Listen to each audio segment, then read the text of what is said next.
5 minutes later. काय झालं साक्षी? खूप थकलेली दिसते आणि ते डोळे पण खूप लाल दिसतात. अरे आज एक्झाम आहे ना, मग रात्रभर जागून अभ्यास केलेला आहे, त्याच्यामुळे डोळे दुखतात, डोळे जड पडलेले आणि पूर्ण बॉडी पेन पण होते. 2000 years later. हाच तर प्रॉब्लेम आहे आजकालच्या धावपळीच्या जगात.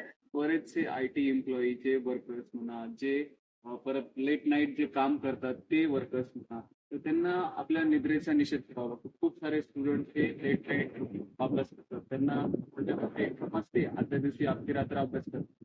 अरे पण हे योग्य आहे का? आपलं आयुर्वेद असं नाही म्हणत. आपल्या आयुर्वेदात चरकांनी असं सांगितलं, जृंभा अंगमर्द तंद्राच शिरोरोगो अक्षिगौरवम निद्रा विधारणा तत्र स्वप्नः संवाहनानीच. म्हणजेच निद्रेचा जर अवरोध केला तर जिरुंबा म्हणजे आपण जांभळ्यात येतो. दुसरी गोष्ट आरुची म्हणजे आपल्याला जेवणामध्ये टेस्ट राहत नाही. तिसरी गोष्ट म्हणजे आपल्याला शिरोरोगामध्ये म्हणजे आपल्याला हेडेक होऊ शकतं. चौथी गोष्ट म्हणजे आपले जे नेत्र आहेत त्या नेत्रामध्ये गौरव होतं आणि जडपणा येऊ शकतो. नेत्र आपले लाल होऊ शकतात. तर यावर एकच उपाय आहे की सुखपूर्वक झोप घ्या.